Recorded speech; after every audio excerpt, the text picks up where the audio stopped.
Hello and welcome to the Soulful Mamas podcast. You're with your host Maria, and thanks for joining me today.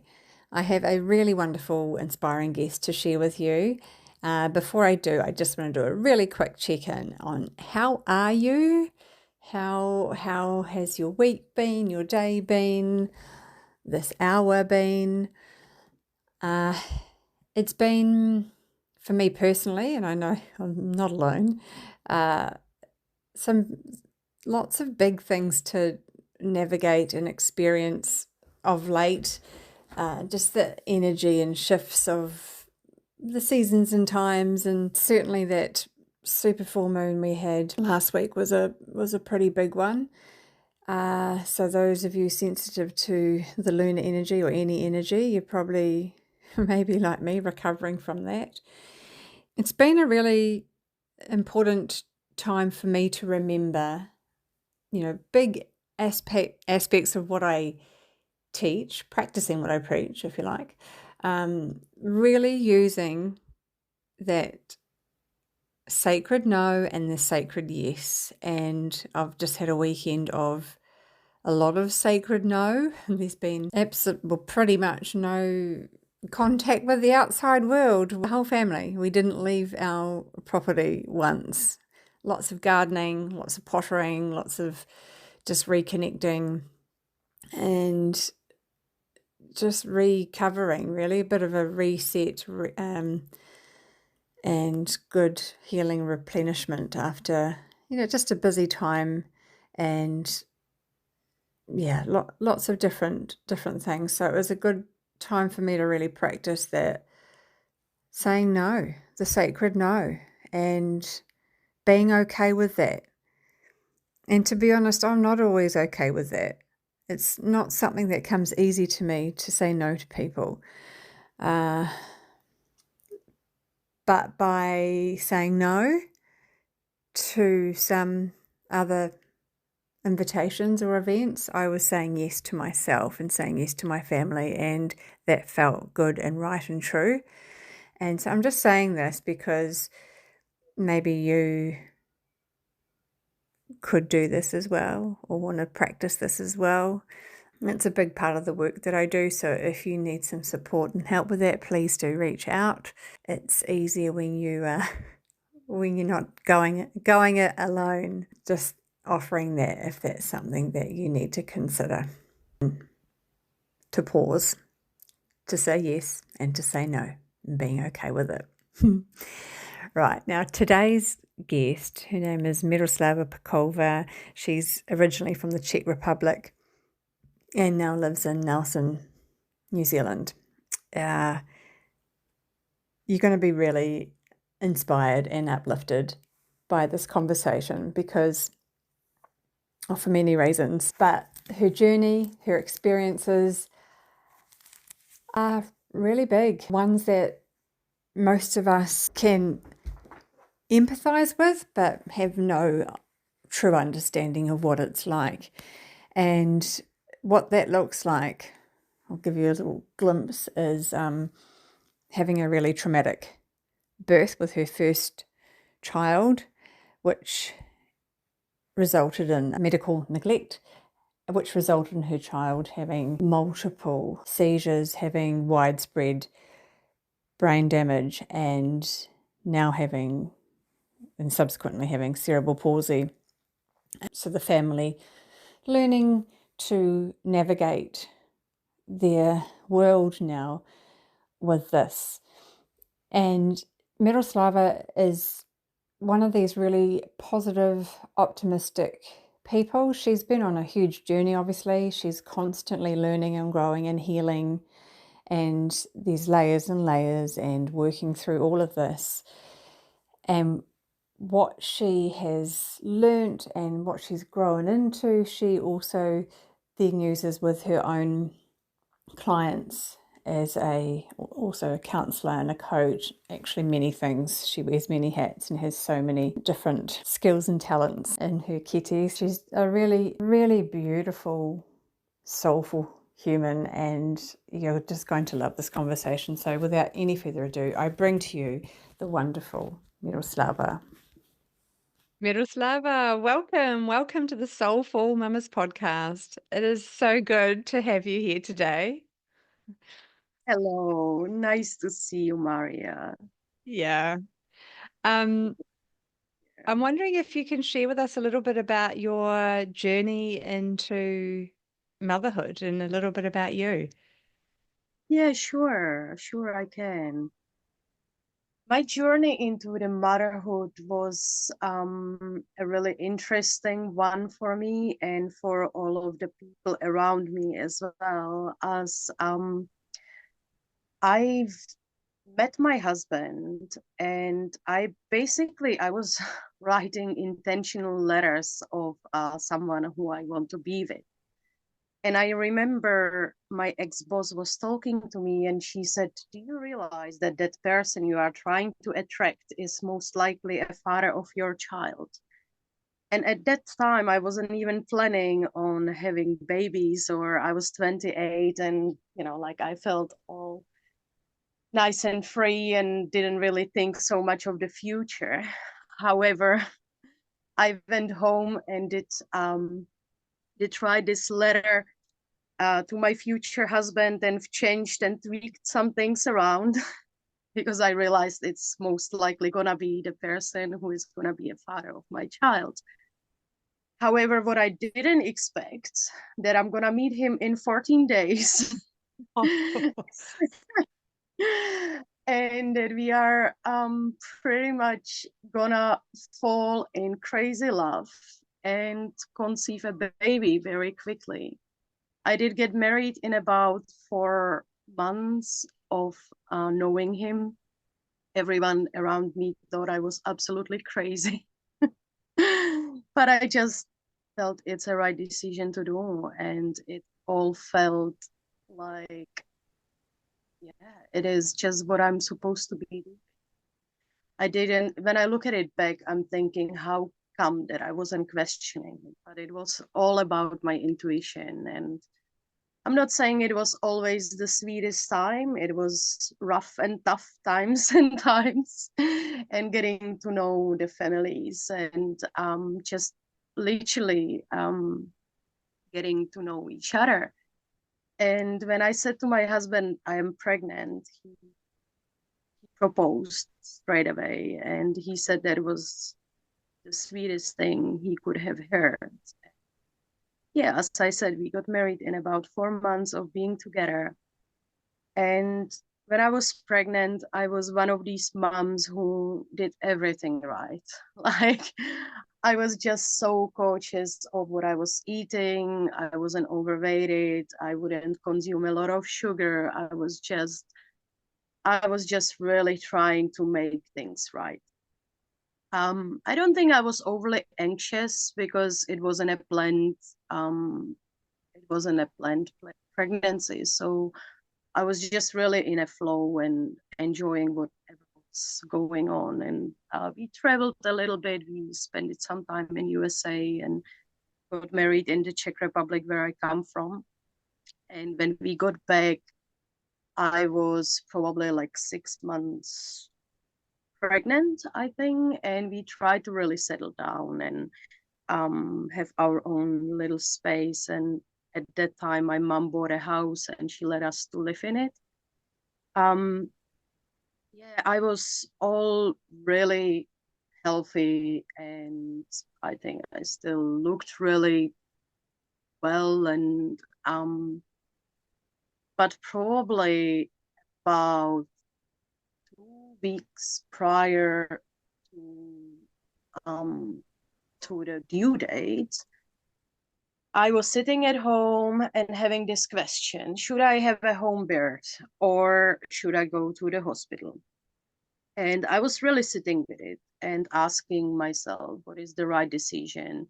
However, I lived across the hospital, very close by, very, very close by. So it wasn't overly risky, but I had a phone call from my midwife the next day that I have a low amniotic fluid and that she is not feeling comfortable having a home birth because then I started to be tested and of course, at that very time, I started to be a little bit nervous about it because everything was fine until then. And I was carrying my precious baby, so I wanted things to be just right, of course. But then I went back and I was like, but you've asked what is the right decision to do, and this is your answer. Like, she doesn't want to do it at home, and it's probably the best thing what we can do. You're just gonna be in the hospital, and that's the right decision. And I was, from that very time, I still carried a little bit of anxiety about it, but I realized that was just the answer to my question. Um, However, I was carrying her about 10 days over, and it was my birthday. And they have put the date on that on my birthday, I have to go to the hospital. And if I'm not going into the natural labor, I will have to. And I was already not overly comfortable with that part because as I have mentioned, I am into health, and I've been always looking after myself, taking as less drugs as possible. As And this was already kind of giving me that idea that it's maybe not gonna go the way I would like it to be. And yeah, so on my birthday I went to the hospital, had to be induced, wasn't overly comfortable with that part, and nothing was happening for about over the night. Like, it was literally like 8 o'clock at night when they induced me, and I think nothing happened until the morning. And in the morning I felt a little bit of, like, movement inside of me that something is probably gonna happen. We still went out for a tea and coffee with my husband. And when I got back to the hospital, like, the labor started happening, but it was just so long and so slow and so painful. After all, took probably like 24 plus hours.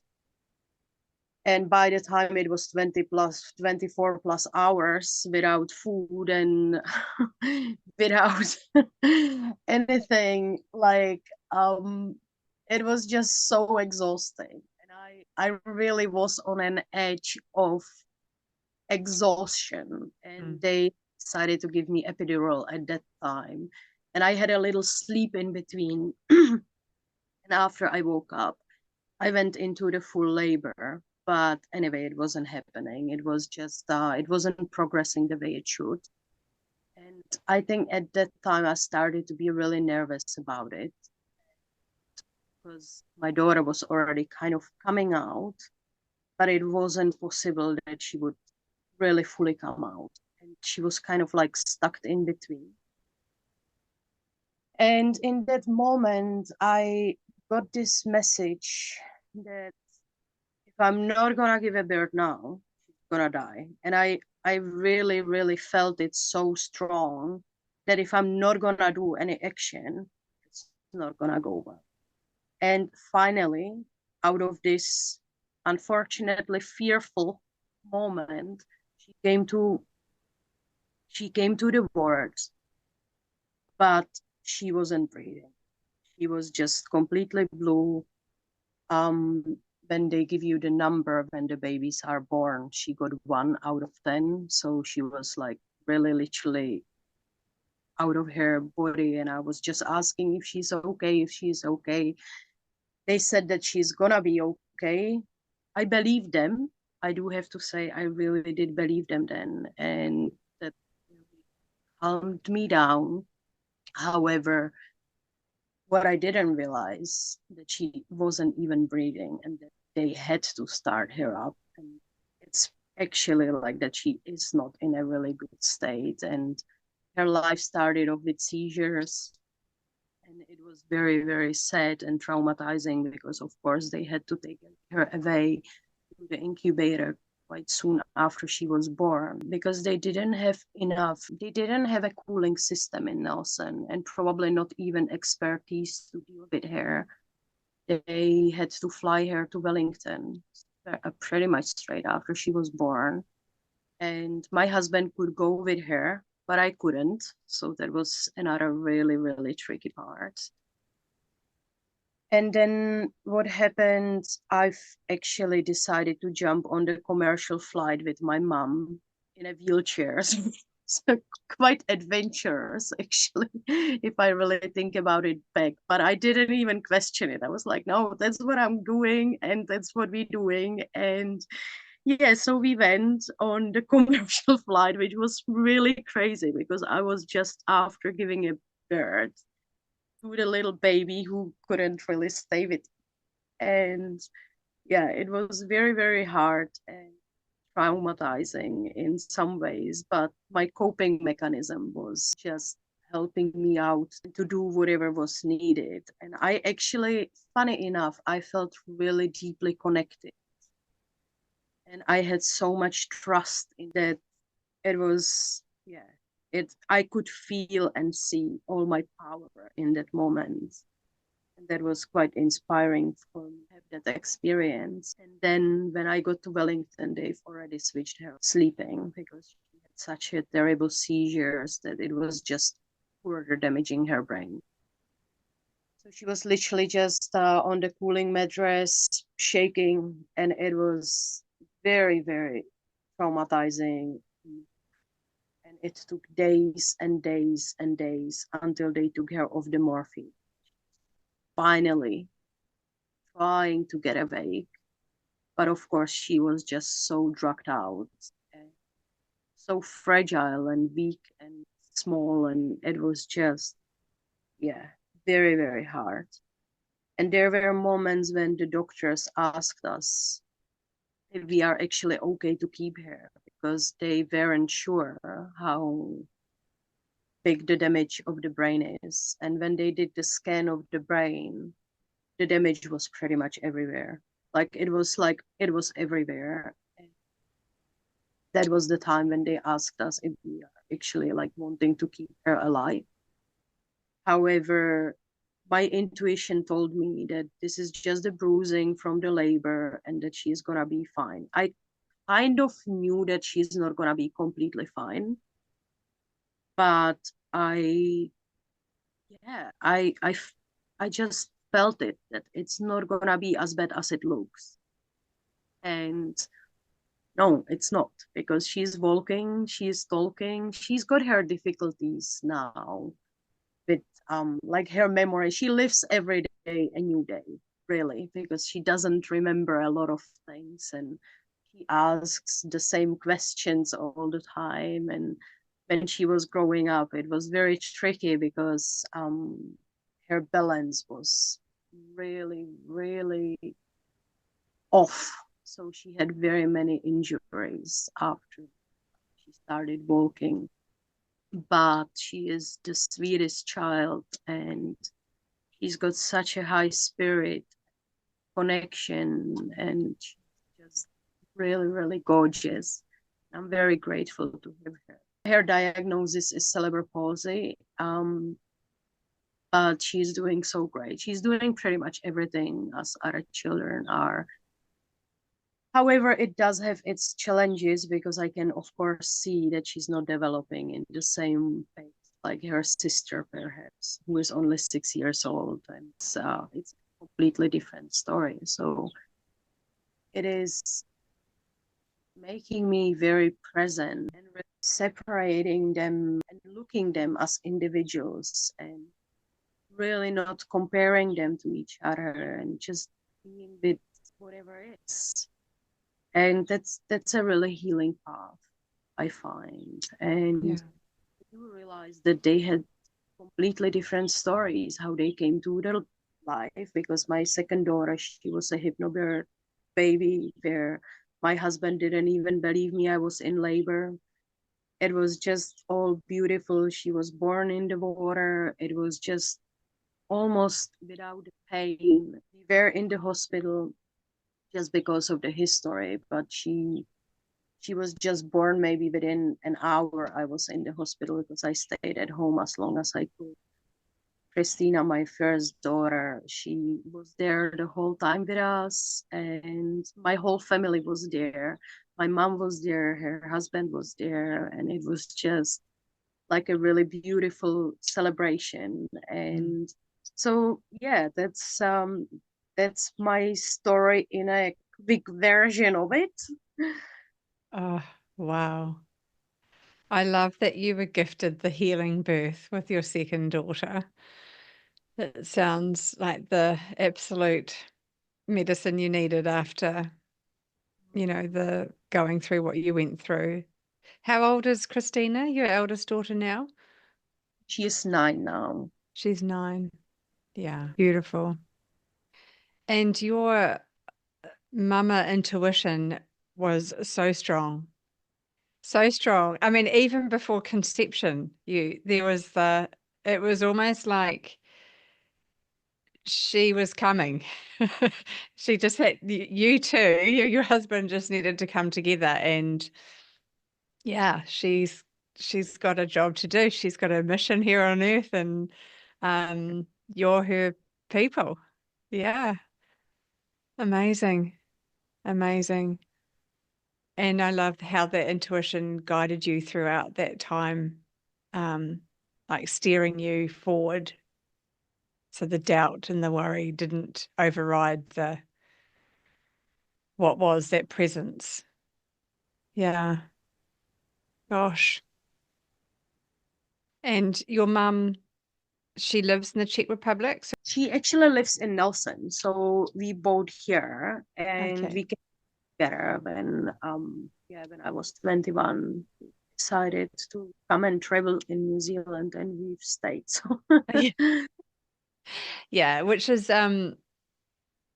really important, when it's not your home country, if your family or support are overseas, but you had your mum's, which is amazing to have, yeah, that extra support and someone that knows you well, very, very well, and you can be held, the mm, mother being held as she's becoming a mother as well. So, yeah, that's beautiful. And your girls now, how do you find their relationship? You just got the 2 children? I do have just 2 children. It's really interesting, and it is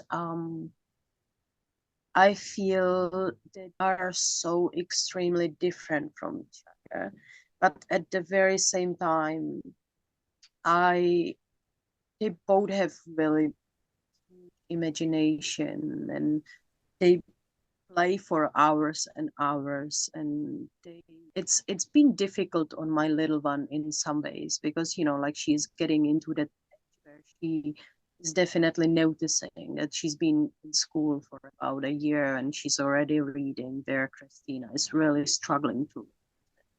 Hmm.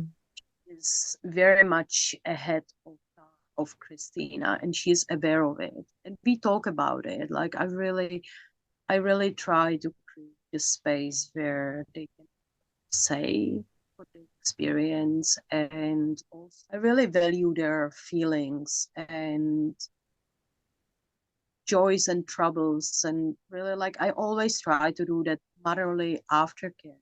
Things are happening or when things are not quite right, and when they question things, because she does question things.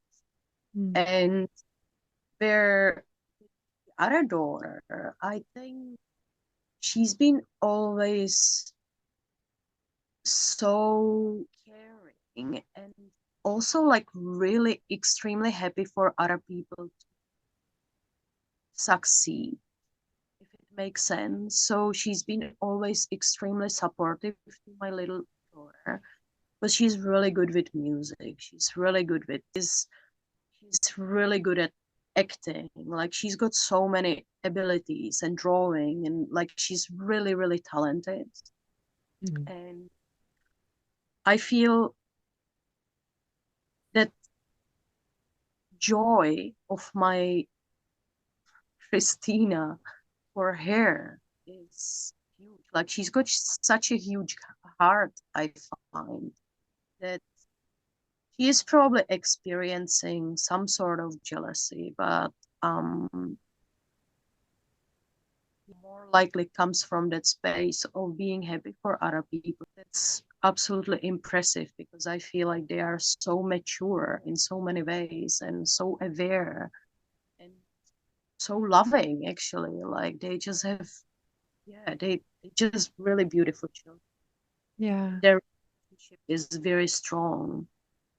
And I really wonder how it goes on as they grow. What will it become? And I'm really curious about it because it can be just about anything. Mm. Yeah. Yeah. And it's most likely or partly to do with your presence and the way that you and most likely your husband are, what you've created in your home as well for the girls to, come into and feel safe and supported, and that who they are is perfect, and they can shine in whatever way the light is coming through. So it's wonderful that Christina has her own talents and gifts, her strengths with that creative outlet. I think that's really important. So, the children don't start comparing each other, comparing themselves, and like you're saying, that little jealousy or envy can start creeping in when they are unable to do things that other children especially are doing. So it sounds like you've created a really beautiful space for both of your girls just to shine in their own right, which is lovely. It's been a journey, like I came from the time when the parenting was done in a very different way to I don't always know how to do things, but I feel like over the years I'm more and more connected. That makes a massive difference. Yeah. I really try to look at them as individuals with their own needs and feelings. And just, I don't want to say not to have any expectations, but I'm almost like that. Like, I try not to have any agenda for them, like Yeah. what they need. That's something what I feel is gonna be a big gift for them for life. Yeah. Yeah. Agree. And I guess I don't know, speak for myself, but for most mums, I would say you're learning and growing with your children. You know, you're not given the manual for each of them. You every day you're learning and growing and making decisions, and um, it unfolds before us. So it's good not to have too many high expectations of exactly how it's going to go, because it often doesn't. No, And that, at all. And I mean, yeah.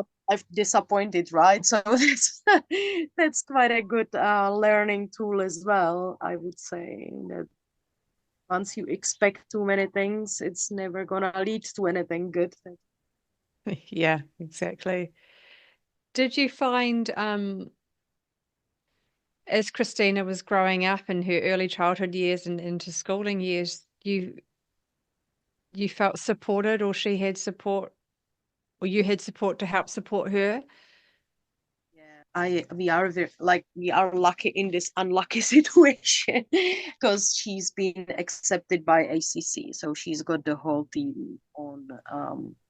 She was considered as a medical mistake basically, so she has the full support of psychology, physiotherapist. We've been really, really lucky with this. And she's got her own teacher aide at school who is the most beautiful, most connected person I know here in Nelson. Like she is just a blessing for our family, and she's been honestly such a huge support for Christina. And their relationship and their bond is very, very strong. Does she Yeah. stay with her each year? Does she move on to the next year with her? I am hoping so, and we are doing everything we can so it is like that. But of Mm. course, that happens when she will have to eventually change the school. I'm not too sure what then. However, we are just enjoying that we have it like this for Yeah. now. Yeah, Yeah. yeah, yeah, absolutely. How did you navigate the medical mistake, negligence, or whatever? Uh, Not like in the moment, you're probably not aware of the ins and outs of the whys of why this is happening. How was that shown to you or given to you?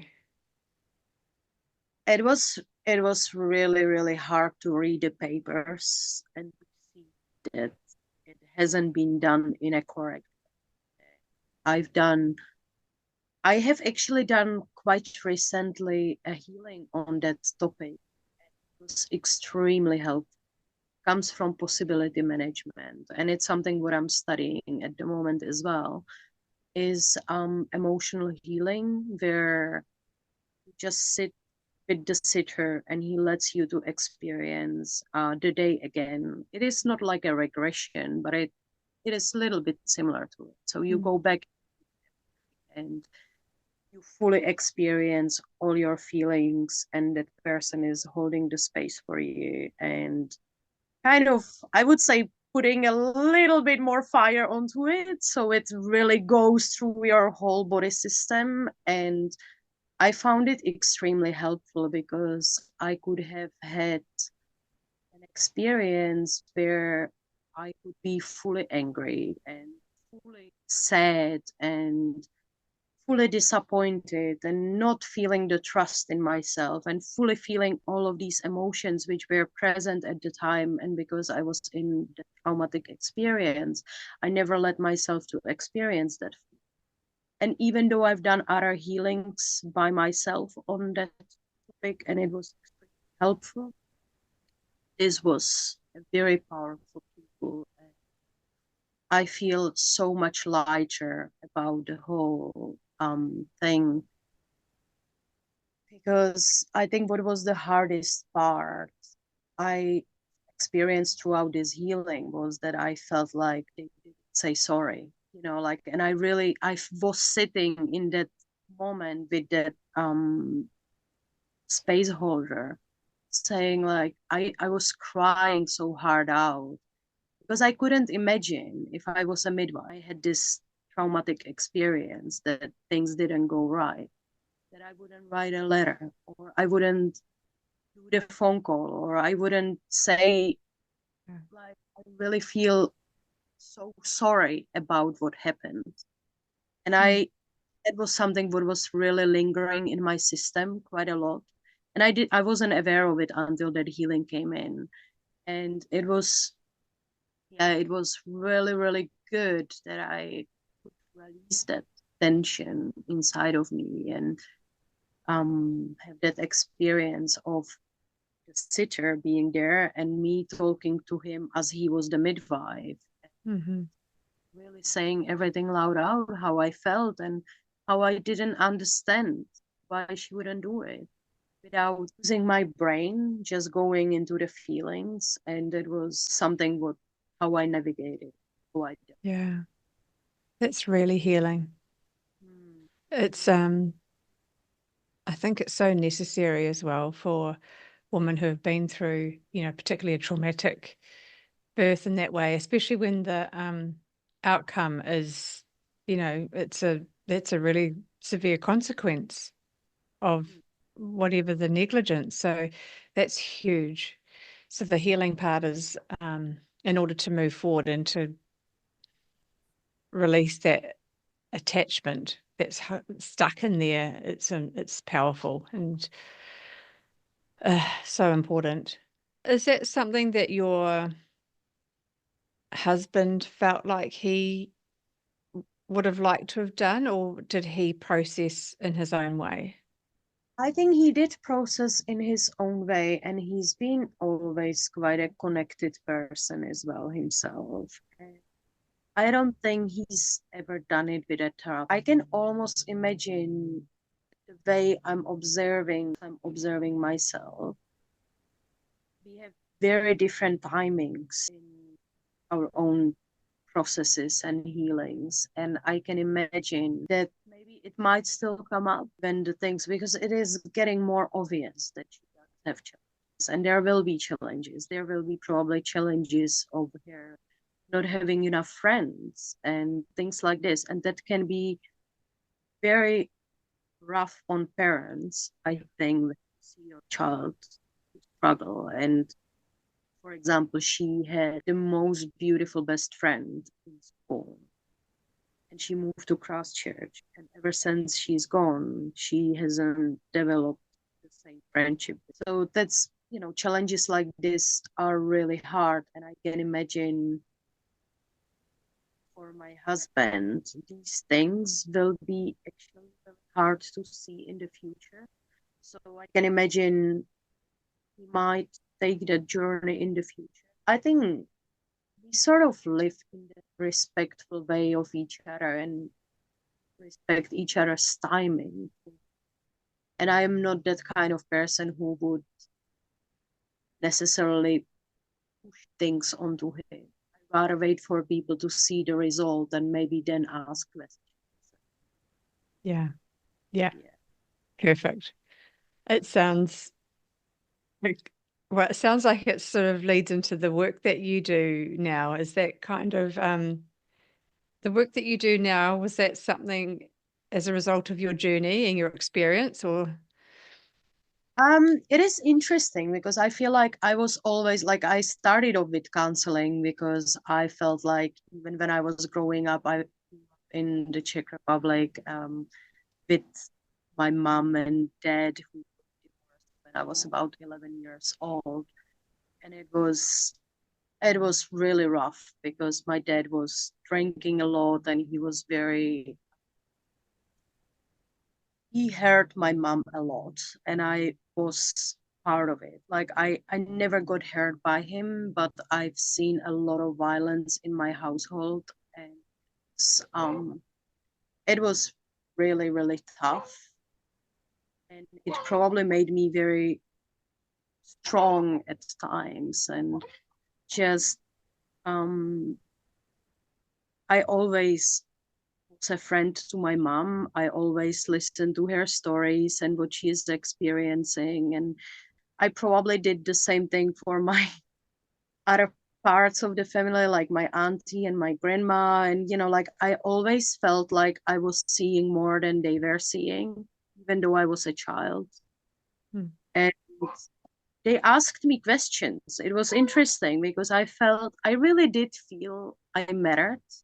I really did, even though the circumstances were rough and tough, but I still felt that they listened to what I had to say and that they found it actually quite interesting. And I think that's where the journey kind of started. But then I didn't do really well at school because I had ADHD, but it wasn't diagnosed. So I didn't really know what was going on with me. But I was one of these people who would never sit still. And in Czech, you have to sit like this for 45 minutes. Then you have a 10 minutes break, and then you sit like this. And we can ask questions, but it was just, I was one of these people who had thousands of questions because my brain was just so busy. But it wasn't really appreciated by the teachers. so so I wasn't doing that great at school, but I was always curious, it was always part of me. But yeah, like I've decided to go into hospitality and become a chef, and that led me to really like create a passion for cooking. And I'm nowadays, like, I'm a lot into healthy cooking, which is very I still love it. I still really do. But as we've talked before, it's not such a great thing to do when you have children, to be in the hospitality environment.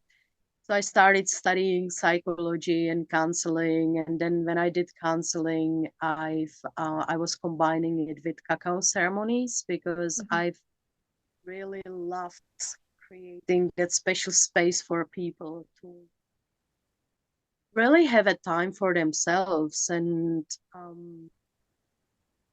I guess yeah, just creating that safe container where everything is welcomed was Yeah. something that I really enjoyed doing. And then I studied coaching because I felt like that's a little bit more of about action, what we're gonna do about it, and like more of the curiosity involved, where I try to help my clients to get connected with their inner wisdom. And that's my mission, really. Like that is all I wanna do. And that's because I feel like we have so much wisdom inside of us, but we bypass it by so many ways, and yeah, just get disconnected along the way of motherhood and life itself. And I feel like I love to support people with getting connected, and that's what I do. I wouldn't really call it life coaching because I don't like that word for it. For some reason, even though I love the coaching work, I just don't like the word. I need to find a new one because I think it does have such a negative connotation in so many ways. And I, yeah, so I would say I love to help people get connected to their inner wisdom and to their inner knowing, and to separate their barking dog away from what they actually wanting to do. I love it. It's such the same language. It's very much like, I thought, my gosh, we need to create our own little wee program, because the language, the words you're using is exactly what I like to work and use with my clients too. So it's more the intuitive side of it, isn't it? It's not boxed in. And that's where, you're right, coaching can have its own connotations of, people have their own preconceived ideas of what that is or isn't. So yeah, inner wisdom, beautiful. Yeah, and that's it. We all have it, right? And it's just some people, well, we all just need a little bit of support or extra guidance just to really tap into and access that and know how to express it and use it. So yeah, beautiful. So you work with people now. You have a, is it in person or online? How do you work with people? I'm one of these old-fashioned people. I can imagine I could eventually do it online, but I'm still like, because I do have this beautiful space of the yurt in the garden, and I really enjoy, because I feel like I'm quite creative, not artistic, but I'm quite creative, and I like to create this space. And I feel like when people enter it in, it already creates this container for them to really open up quite easily, even though they've never seen me before. Yeah. And so I still value one-on-one sessions where I actually usually do like 1.5 hours for people to really go a little bit deeper into what they need to go in. And I still use cacao for, even though I still use cacao, because I feel that medicine, first of all, it helped me. It always creates this special space, and just for people to really put intentions into their daily life. And I think changes a lot of things, doesn't it? Because you have that Absolutely. intention with yourself, where you ask what you really need. And I think that's what's missing, because when I was growing up, I remember like people were saying, "Oh, you're talking to yourself, you crazy." But I think that is the best thing I've ever done, talking to myself, because there is just so many answers to so many questions. And that's also like what I actually like to teach people, to talk to themselves and to be with their feelings and to be with whatever comes up, and be Mm. comfortable and being okay with not being okay. Yes. Like Yes. Yes. Oh, beautiful. And you do have this very beautiful space. I can see the yurt. Oh, what an amazing ah, contained is the wrong word, like this beautiful, almost like this little womb space of just being held and supported and nourished. And with that cacao is just another level of, oh, beautiful support and medicine. Yeah, so good, so good. So people will be able to find you. I'll put your details in the show notes below. So you have a website and you're on Instagram, right? Yeah. And they can book a flight to Nelson and come and see you. Yeah, or I can, of course, I can always support people even through Zoom. It's not that I wouldn't, like if I feel it is the right thing to do, I would do it. Like Yeah. I don't limit myself that much, really, because like you would probably know yourself, like you feel the calling and you feel it's the right thing to do, and then you go, even though I'm not so technical, like I would go across this bridge if someone did. I hear you. Kind of, in order for them to get support, you do it, right? And I was, resistant for a long time as well. But if it's the only way they're going to have that opportunity to be held, and then that's what we do. Yeah. So. Absolutely. Oh, Miroslava, it's been so wonderful speaking to you. I know I could speak to you for quite a long time, actually. There's so many layers and stories. But I would love to know though, what do you do for yourself to keep your soul full? I do quite a lot of things. I love to do cacao because that's something what keeps me very present, and I love it, and I love tasting different kinds of cacao. I love to have a lot of different herbal teas. I love going onto the beach for walks, spending time with my kids. I love to dance when I feel like it. I love meditating. I go to Buddhist center to meditate each Sunday with the children, where they spend the time with people who are living on the side and helping to create lunches. And I do, what else do I do? Like I am one of these people who likes to do a lot of things.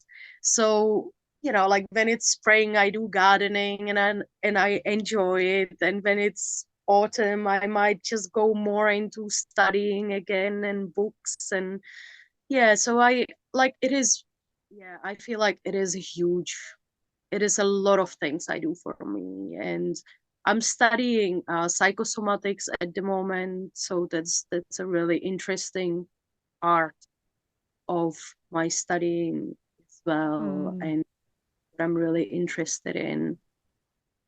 And fun wise, like I'm trying to, like I'm actually on that edge of really finding more fun things to do, like because I was like I've spent a lot of time meditating, which is great, and I absolutely loved it. But nowadays, like we go and play volleyball, or like back to basics, really. But just like whatever comes up, and I'm very open to when someone contacts me and has some ideas, like I usually go for it. I do a yeah. lot of dancing and yeah, a lot of things. Oh, I love that.